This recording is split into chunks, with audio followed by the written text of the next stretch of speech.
Friends, మనం ఈ వీడియోలో 17th జనవరి 2024కి సంబంధించిన కరెంట్ అఫైర్స్ గురించి డిస్కషన్ చేద్దాం. ఎండ్ వరకు చూడండి, చాలా ఇంపార్టెంట్ అప్డేట్స్ ఉన్నాయి. వాటన్నింటి గురించి కూడా క్లారిటీగా డిస్కషన్ అయితే చేద్దాం. సో మన ఫస్ట్ క్వశ్చన్ చూసుకుంటే, పూరిలోని శ్రీ జగన్నాథ దేవాలయ చుట్టూ 800 కోట్ల శ్రీ మందిర్ పరిక్రమ ప్రకల్ప, దీన్ని ఎస్పీపీ అంటారు, లేదా జగన్నాథ ఆలయ వారసత్వ కారిడార్ ప్రాజెక్ట్ అంటారు. దీన్ని ఎవరు ప్రారంభించారు? ఆన్సర్ వచ్చేసి నవీన్ పట్నాయక్ అండి. సో దీనికోసం 800 కోట్ల రూపాయలను అయితే ప్రకటించడం జరిగింది. శ్రీమందిర్ పరిక్రమ ప్రకల్ప్, దీన్ని ఎస్పీపీ అంటారు, లేదా జగన్నాథ ఆలయ వారసత్వ కారిడార్ ప్రాజెక్ట్ అంటారు. సింపుల్ అండి, ఏమీ లేదు. ఈ ఆలయాన్ని డెవలప్ చేయడము, ఈ ఆలయ చుట్టు పరిధిని డెవలప్ చేయడమే ఈ యొక్క పర్టికులర్ ప్రాజెక్ట్ మెయిన్ ఉద్దేశం అనమాట. ఓకేనా? పూరిని ప్రపంచ వారసత్వ నగరంగా మార్చేందుకు 4000 కోట్లతో చేపట్టిన భారీ కార్యక్రమంలో ఈ project one of the part. Next second one, సాంప్రదాయ మొహ్జుజే అంటే గేదెల పోరాటం అనమాట. ఇది ఏ రాష్ట్రంలో పునరుద్ధరించబడింది? ఆన్సర్ వచ్చేసి అస్సాం అండి. యాక్చువల్గా జల్లికట్టు ఎలా అయితే ఉందో సేమ్ జల్లికట్టు లాంటిదే ఇక్కడ కూడా సాంప్రదాయ మొహ్జుజ్ అని, ఇది ఒక గేదె పోరాటం, అంటే గేదెలతో పోరాటం చేయడం లైక్ జల్లికట్టు లాంటిది. అయితే ఏమైందంటే, సో యాక్చువల్గా ఇవి గేదెలతో చేస్తారు, బట్ జల్లికట్టు అంటే ఎలా అంటే ఎద్దులతో చేస్తారు, రైట్? అయితే యాక్చువల్గా ఇది ఎప్పటి నుండో అస్సాంలో నిర్వహిస్తున్నారు.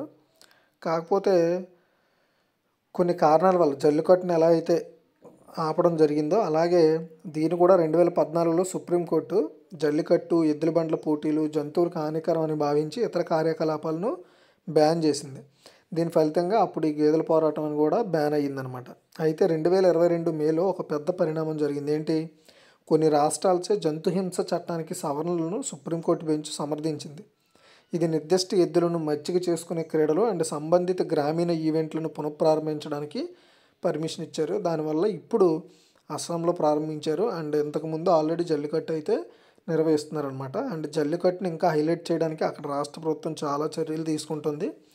దానికోసం ఒక పర్టికులర్ ఆడిటోరియం కూడా స్టేడియం కూడా కన్స్ట్రక్ట్ చేస్తుంది. అది ఆల్రెడీ చెప్పాను, తమిళనాడు ప్రభుత్వం. తర్వాత థర్డ్ వన్, అస్సాం రాష్ట్ర అత్యున్నత గౌరవం అస్సాం వైభవ్కి ఎవరికి ఇవ్వబడింది? రంజన్ గొగోయ్ అండి. భారత మాజీ ప్రధాన న్యాయమూర్తి, రాజ్యసభ ఎంపీ రంజన్ గొగోయ్ను అస్సాం వైభవ్ అవార్డుతో సత్కరించినట్టుగా అస్సాం రాష్ట్ర ముఖ్యమంత్రి హిమంత బిశ్వ శర్మ ఇటీవల అనౌన్స్ చేశారు. అస్సాం వైభవ్ రాష్ట్ర అత్యున్నత పౌర పురస్కారం అండి. సిజేఐ రంజన్ గొగోయ్ నేతృత్వంలో 5 న్యాయమూర్తులతో కూడిన ధర్మాసనం 2019లో అయోధ్య రామమందిరంపై కీలక నిర్ణయం తీసుకున్న విషయం అందరికీ తెలిసిందే. సో అంటే దీన్ని దేనికి టార్గెట్ చేసుకొని అవార్డు ఇచ్చారని మాత్రం ఎక్కడ మెన్షన్ చేయలేదు. తర్వాత fourth one, global fire power ర్యాంకింగ్స్లో ప్రపంచంలో అత్యంత శక్తివంతమైన సైన్యాల్లో భారతదేశం ర్యాంక్ ఎంత? 4th ర్యాంక్ అండి. ఇటీవల గ్లోబల్ ఫైర్ పవర్ సైనిక సామర్థ్యం ఆధారంగా ప్రపంచ దేశాలకైతే ర్యాంకింగ్స్ ఇచ్చిందండి. ఆ ర్యాంకింగ్స్లో అత్యంత శక్తివంతమైన సైన్యాల్లో అమెరికా ఫస్ట్ ప్లేస్లో ఉంది, సెకండ్ రష్యా, అండ్ థర్డ్ ప్లేస్లో చైనా, 4th ప్లేస్లో మన ఇండియా ఉందండి. ఈ ర్యాంకింగ్లో మన ఇండియా 4th ప్లేస్లో ఉంది. ప్రపంచంలో 145 దేశాలు ఈ ర్యాంకింగ్లో చేర్చింది. పొరుగు దేశం పాకిస్తాన్ 9వ స్థానంలో ఉంది. సైనిక సామర్థ్యాన్ని అంచనా వేసి 60 అంశాలు ఈ ర్యాంకింగ్స్లో చేర్చారండి. మనం అనుకుంటున్నాం పాకిస్తాన్కి అంత సీన్ ఉందని, కానీ టాప్ 10లో ఉంది పాకిస్తాన్. ఓకేనా? అంత వరస్ట్ సిచ్యువేషన్లో అయితే ఏం లేదు. ఓకే, నెక్స్ట్ 5th వన్, ఉక్రెయిన్పై గ్లోబల్ పీస్ సమ్మిట్ను ఏ దేశం నిర్వహిస్తుంది? స్విట్జర్లాండ్ అండి. సో మనందరికీ తెలుసు, ఉక్రెయిన్కి రష్యా మధ్య జరుగుతున్న ఏదైతే ఇష్యూ ఉందో దాన్ని కొంతవరకు కంట్రోల్ చేయాలనే ఉద్దేశంతో స్విట్జర్లాండ్లో ఉక్రెయిన్పై గ్లోబల్ సమ్మిట్ అండి, గ్లోబల్ పీస్ సమ్మిట్ అనేది, ఉక్రెయిన్కి సంబంధించిన గ్లోబల్ పీస్ సమ్మిట్ అనేది స్విట్జర్లాండ్లో నిర్వహించనున్నారు. ఉక్రెయిన్ అధ్యక్షుడు వొలోడిమిర్ జెలెన్స్కీ అండ్ అభ్యర్థన మేరకు స్విట్జర్లాండ్ ఈ మీటింగ్ని అయితే కండక్ట్ చేయడానికి అంగీకరించింది. రష్యా తన సైన్యాన్ని ఫిబ్రవరి 24, 2022 ఉక్రెయిన్కు పంపడం గమనించాలి. అప్పటి నుండి రెండు దేశాల మధ్య వివాదం జరుగుతోంది. అలాగా ఒకరినొకరు కాల్చుకోవడం అది ఇది చాలా జరుగుతున్నాయి. ఇలాంటి వాటి మీద ప్రపంచానికి తెలియజేయడం మెయిన్ టార్గెట్గా వెళ్ళి ఈ డెసిషన్ తీసుకున్నారు. Next 6, India international science festival 2023 యొక్క థీమ్ ఏమిటి? ఆన్సర్ వచ్చేసి science and technology public outreach in Amrit call. India international festival 2023 అనేది జనవరి 17న స్టార్ట్ అయిందండి. సైన్స్ అండ్ టెక్నాలజీలో సరిహద్దు ప్రాంతాల్లో భారతదేశం సాధించిన విజయాలను జరుపుకునే 4 రోజులకు ఈ ఫెస్టివల్ సెలబ్రేట్ చేస్తున్నారు. యాక్చువల్గా 2024లో 2023 ఫెస్టివల్ని కండక్ట్ చేస్తున్నారు, అది మీరు గుర్తుపెట్టుకోవాలి. Department of science and technology government ద్వారా దీన్ని నిర్వహిస్తున్నారు. భారతదేశం మరియు నేషనల్ ఇన్నోవేషన్ ఫౌండేషన్ ఇండియా సమన్వయంతో IISF 2023 శాస్త్రీయ స్వభావాన్ని పెంపొందించడం అండ్ సక్సెస్ని గుర్తించడం, భారతీయ ప్రజల్లో సైన్స్ గురించి అవగాహన కల్పించడం మెయిన్ థీమ్గా దీన్ని నిర్వహిస్తున్నారండి.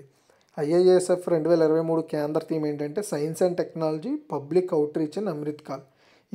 ఈ థీము సైన్స్ అండ్ టెక్నాలజీలో పబ్లిక్ ఎంగేజ్మెంట్ యొక్క ప్రాముఖ్యత నొక్కి చెబుతుంది, సమాజ అభివృద్ధికి దోహదపడే అవుట్రీచ్ కార్యక్రమాలను నొక్కి చెబుతుంది అనమాట.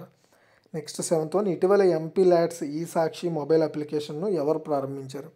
ఆన్సర్ వచ్చేసి రావు ఇంద్రజిత్ సింగ్ అండి.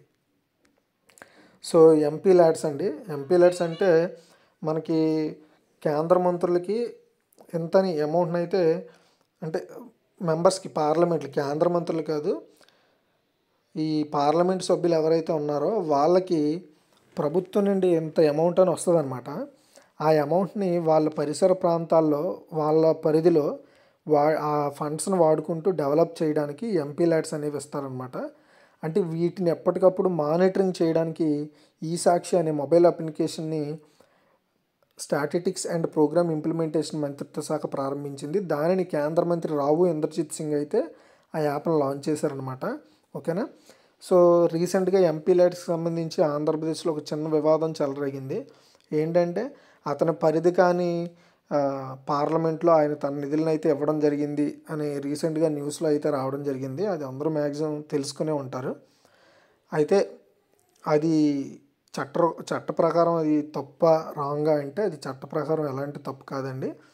సో MP ల్యాండ్స్ అనేది మన రాష్ట్రం, అంటే అతను ఉన్న పరిధి రాష్ట్రంలో ఎక్కడైనా వాడుకునే అవకాశం అయితే ఉంది. దానికి కూడా కొన్ని పరిమితులు ఉంటాయి. ఆ పరిమితులను మించినప్పుడే అతని ఫండ్స్ అయితే వాడుకోవడానికి అవకాశం అయితే ఉంటుందన్నమాట. And MP LADS in case ప్రభుత్వం రిలీజ్ చేసిన తర్వాత వాళ్ళు ఎంతవరకు వాడుతున్నారు, ఎక్కడెక్కడ వాడుతున్నారు, అలా అన్నింటినీ కూడా ఈ సాక్షి మొబైల్ ద్వారా మనము యాప్ ద్వారా తెలుసుకోవచ్చు అనమాట. మానిటరింగ్ కూడా చేయొచ్చు. నెక్స్ట్ 8, స్టార్టప్ ర్యాంకింగ్స్లో 10 మిలియన్ల కంటే తక్కువ జనాభా ఉన్న రాష్ట్రంలో ఏ రాష్ట్రం అత్యుత్తమ పనితీరు కనబరిచింది స్టార్టప్ ర్యాంకింగ్స్లో? ఆన్సర్ వచ్చేసి హిమాచల్ ప్రదేశ్ అండి. స్టార్టప్ ర్యాంకింగ్స్లో గుజరాత్, కర్ణాటక, కేరళ, తమిళనాడు 10 మిలియన్లకు పైగా జనాభా ఉన్న రాష్ట్రాల్లో అత్యుత్తమ పనితీరు కనబరిచాయండి ఈ రాష్ట్రాలన్నీ. అదే 10 మిలియన్ల కంటే తక్కువ జనాభా ఉన్న రాష్ట్రాల్లో హిమాచల్ ప్రదేశ్ బెస్ట్ పెర్ఫార్మెన్స్ చేసింది. ఎక్కువ ఉన్న జనాభాలో పెర్ఫార్మెన్స్ చేసిన స్టేట్స్, 10 మిలియన్ల కంటే తక్కువ జనాభా ఉన్న రాష్ట్రాల్లో పెర్ఫార్మెన్స్ చేసిన రాష్ట్రాలు ఇక్కడ మీరు గుర్తుపెట్టుకోవాల్సి ఉంటుంది. అండ్ $350.71 బిలియన్ సంచిత విలువతో యూనికార్న్ల సంఖ్య 112కి పెరిగిందని, 2047 నాటికి అభివృద్ధి చెందిన దేశంగా మారే దిశగా ఇండియాలో స్టార్టప్లు కీలక పాత్ర పోషిస్తాయని పీయూష్ గోయల్ గారు చెప్పారు. అండ్ ఇండియాలో నమోదిత స్టార్టప్ల సంఖ్య 57 పరిశ్రమ విభాగాల్లో 117,254కి పెరిగింది. వాటిలో 48% కనీసం ఒక మహిళా డైరెక్టర్ని కలిగి ఉన్నాయంట ఆ స్టార్టప్స్. యాక్చువల్గా ఈ స్టార్టప్ ఇండియా చొరవను మోదీ గారు జనవరి 16, 2016లో స్టార్ట్ చేశారు. అప్పటికి మన దేశంలో ఉన్న స్టార్టప్లు కేవలం 400, కానీ ఇప్పుడున్నది 117,254. అంటే ఏ విధంగా డెవలప్ అయిందో మనం గమనించాలి. తర్వాత 9th వన్, డిసెంబర్ 2023కు గాను మహిళల విభాగంలో ICC men player of the month అవార్డుని గెలుచుకున్న భారత క్రీడాకారిణి ఎవరు? ఆన్సర్ వచ్చేసి దీప్తి శర్మ అండి. పాకిస్తాన్తో జరిగిన టెస్ట్ మీట్లో కీలక పాత్ర పోషిస్తూ అద్భుత బౌలింగ్తో అదరగొట్టిన ఆస్ట్రేలియా కెప్టెన్ ప్యాట్ కమిన్స్కి మెన్స్లో ICC men player of the award అయితే ఇచ్చారు. అదే ఉమెన్స్లో చూసుకుంటే భారత క్రీడాకారిణి దీప్తి శర్మకు ICC women player of the month award అయితే ఇవ్వడం జరిగింది. Player of the month award గెలుచుకోవడం దీప్తికి ఇదే first time. Bharat captain Harmanpreet Kaur తర్వాత ఈ అవార్డును గెలుచుకున్న రెండో భారత మహిళా క్రికెటరు దీప్తి శర్మ అండి. ఓకే. అండ్ ఇంగ్లాండ్, ఆస్ట్రేలియాతో జరిగిన సిరీస్లో ఆమె చేసిన పెర్ఫార్మెన్స్కి గాను డిసెంబర్ నెలకి ఆమెకి అవార్డుకి ఎంపిక చేశారు. తర్వాత 10, గ్రాండ్ స్లామ్ చరిత్రలో సీడెడ్ ప్లేయర్ను ఓడించిన రెండో భారతీయుడు ఎవరు? సుమిత్ నాగల్ అండి. భారత టెన్నిస్ స్టార్ అయిన సుమిత్ నాగల్ ప్రతిష్టాత్మక ఆస్ట్రేలియన్ ఓపెన్లో బోనీ కొట్టాడు. తొలి రౌండ్లో కజకిస్తాన్ ఆటగాడు అలెగ్జాండర్ బబ్లిక్పై గెలుపొందాడు. మ్యాచ్లో తొలి సెట్ నుంచి ఆడిన 31వ ర్యాంకర్ నాగల్ 6-4, 6-2, 7-6తో బబ్లిక్ని అయితే ఓడించాడు. ఈ విజయంతో నాగల్ 3 ఏండ్ల తర్వాత ఒక గ్రాండ్ సమ్ టోర్నీలో సెకండ్ రౌండ్కి వెళ్ళడం జరిగిందండి.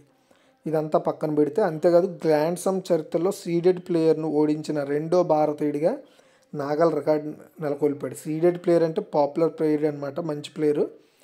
సో అతన్ని ఓడించాడనమాట. అలా ఓడించిన రెండో భారతీయుడు 1988లో రమేష్ కృష్ణన్ తొలిసారి ఈ ఫీట్ సాధించాడు.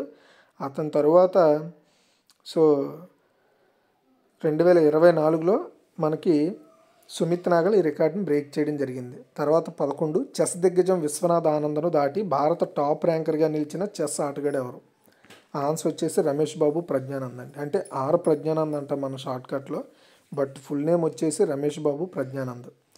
చెస్ సంచలనం యువ గ్రాండ్ మాస్టర్ రమేష్ బాబు ప్రజ్ఞానంద్ చరిత్ర సృష్టించాడు. తన కెరీర్లోనే తొలిసారి చెస్ దిగ్గజం విశ్వనాథ్ ఆనందన్ దాటి భారత టాప్ ర్యాంకర్గా అయితే మనోడు అవతరించడం జరిగింది. టాటా స్టీల్ మాస్టర్స్ టోర్నమెంట్ 4వ రౌండ్లో ప్రపంచ ఛాంపియన్ చైనాకి చెందిన చెస్ దిగ్గజం డింగ్ లెరెన్ను ఓడించడం ద్వారా ఈ ఫీట్ సాధించాడు ఆర్ ప్రజ్ఞానంద్.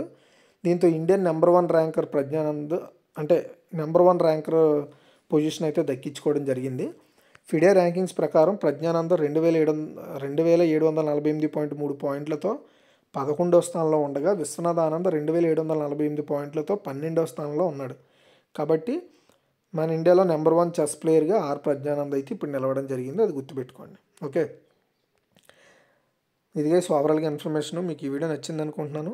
అండ్ మీకు ఈ కరెంట్ అఫైర్స్ నచ్చినట్టయితే లైక్ చేయండి, షేర్ చేయండి. మరిన్ని అప్డేట్స్ కోసం మన ఛానల్ ఫాలో అవుతుండండి. ఇంకా పెండింగ్ను కూడా మీకు అప్లోడ్ అయితే చేయడం జరుగుతుంది.